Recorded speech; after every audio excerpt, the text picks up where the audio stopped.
One leading aspirant hoping to clinch the APC's presidential ticket come June 6th is party stalwart Bola Ahmed Tinubu. At his screening yesterday, the former Lagos State governor defended his track record and gave reasons why he is qualified to be Nigeria's president and his controversies over his age and educational background. Well, let's bring in Bayo, Onanuga, the Director of Media and Communication of Tinubu Campaign Organization. Thank you so much for joining us on the news tonight. Thank you very much. Glad to have your news today. I think a good place to start is your reaction to the president's comment. Is, for instance, Bola Ahmed Tinubu open to the idea of a consensus candidate, the president's successor, who he wishes to pick? Well, let me say, our candidate is not opposed to consensus, but we would rather prefer a level playing field where all the candidates will test their strength among the party delegates. As I say, it's not opposed to consensus, but he prefers a democratic election, something that we seen to be democratic, rather than something that will look like an imposition. I think that's what we believe in. We don't believe in. It's not that we are not opposed to consensus, but we prefer a democratic election. Was your principal more confident going into that screening than, was he confident coming out of that screening than when he went into that screening? And I ask that bearing in mind that John Odige Oyegun, the former governor of Edo State, who was also former chairman of the APC, publicly known to be, no love lost situation between Bola Ahmed Tinubu and Oyegun. Were there concerns in the Oyegun camp at all about the fact that he is a chairman of that screening nothing like that. Committee? People don't know. The media at times will play up all kinds of speculations and all kinds of stories which are not fundamentally true. Oyegun and Bola Tinubu, they've come a long way. Maybe people forget that the two of them, they were in the trenches together. They were members of NADECO, and they did a lot of things together. They were in the same party, AD, at the beginning of the Fourth Republic. So the fact that they had some problems within the party does not really affect their friendship. So a lot of people didn't know that despite the divisions that they had, when Oshomole was the chairman, when he wanted to become the chairman, they are still very good friends. So we didn't entertain any fear, contrary to some headlines that I read, that, fear in Tinubu's camp. It's not true. Oyegun and Bola Tinubu are still friends. Okay. Yeah. Just yesterday, there was also the allegation by a party member who is from Kano. He raises questions about questionable education and education qualification, age falsification. Was that something that the screening committee paid attention to? Or are they investigating? Did they dismiss it? Was it brought up? Can you clarify that? Well, as far as we know, those issues are very, very old issues. They first of all came to light maybe around 2000, when he was governor of Lagos. These allegations were investigated, and they were thrown into the dustbin. They came up again when he was running for re-election in 2003. Again, all of them were investigated and rubbish. There was no truth about it whatsoever.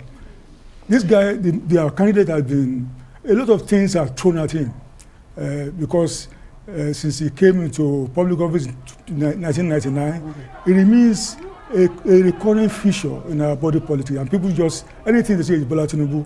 Even I remember during the answers, Tinubu is Tinubu that is causing all kinds of problems. But this is not true. So the allegations have been proven to be false, and they've been investigated. I remember in 2000, I was in the US, and when this thing first came up, and he called me and said I should go to his college, Richard Daley in Chicago, and then also the university, the Chicago State University. And I went there, because at that time he did arrive there, he said he didn't have the certificates. It was in exile. So they burnt his house, so he didn't have access to all those certificates, but they were lost. So I was the person that actually went to collect the certificate in Richard Daley College, and also the one at a university, Chicago State University, including some of the testimonials they gave him while he was in the university. Okay, so he did I knew not, those things were not no, our force. are you saying, because you're mentioning Chicago State University, it's not University of Chicago? Chicago State University. Different That's from the school University of to. Chicago. Yeah. Okay, needed to clarify. And he left there with honors. Great, that's good to know. Now, at the screening, about 10 key issues or questions were raised. Number one, not in any particular order. Let me just point at this one that asked about, whether the aspirant had ever been before the Code of Conduct Bureau, and the question of previous conviction, for a crime. Does it tick the boxes? Exactly how did your principal, respond to these particular questions? Did it tick the boxes? Our candidate, Bola Tinubu, has now been convicted.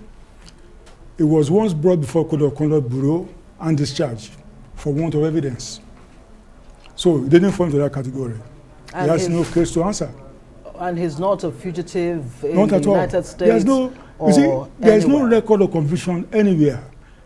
In the US, anybody can have problems either with the police or with the authorities.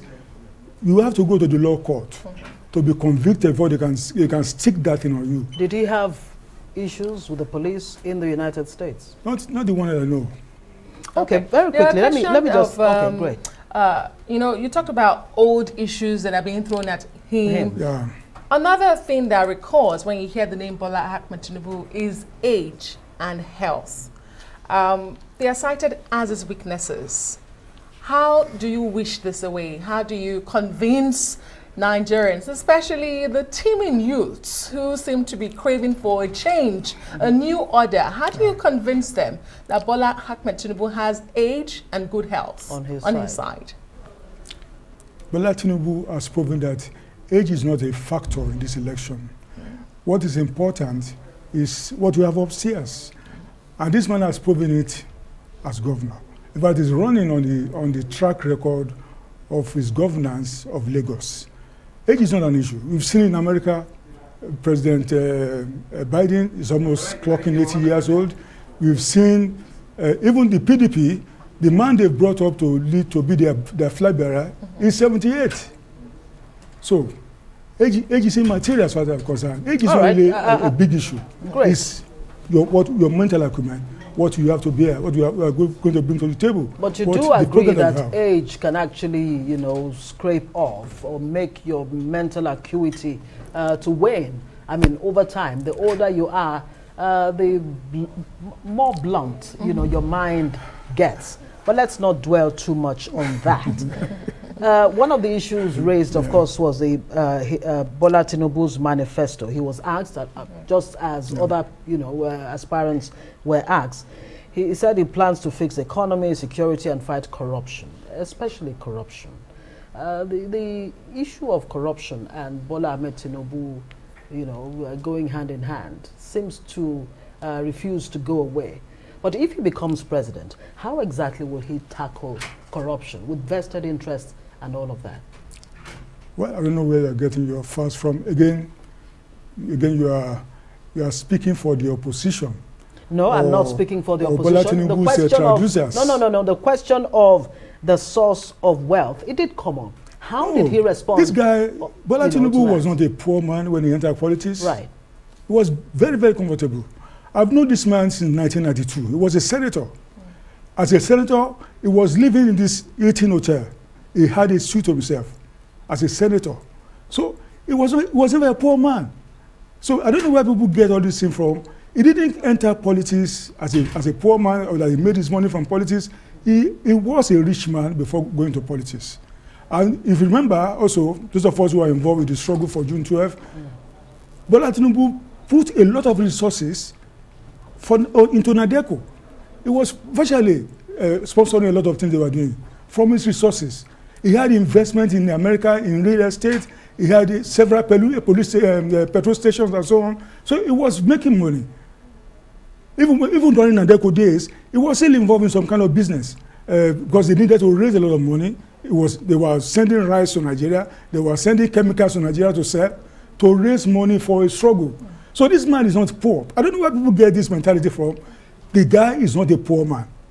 So if you see him making money, even after police or after leaving governance, He's using his brain to make money. Yeah, that makes It's a smart sense. man. It makes sense, but is every Nigerian allowed to go into their homes with a bullion van? That question continues to, Oh God. you know, Bullion play. again, Yeah. an old issue. People who have mentioned it, who keep throwing this in at Bola Tinubu, they've never told you whether when the bullion van entered his house, what did the bullion van discharge? Did you ever see anything that the bullion van discharged? Can you tell they us keep what it bringing the discharged? issue, bringing the bullion van. He's a private citizen. He's not a governor of Lagos. He's not the president of Nigeria. So if a bullion van, even if the bullion van enters his house and it brings money for him, what business of what issue is it to any other person? It's not government money. It's his own money. If that is, if you agree, it brings money. But I said all those who are throwing that allegation, they've never shown us any video that says, "Oh, this is what the bullion van brought to his house." All right, we'll have to leave it there. Bayo Onanuga, thank you very much for joining us on News Night. Thank you.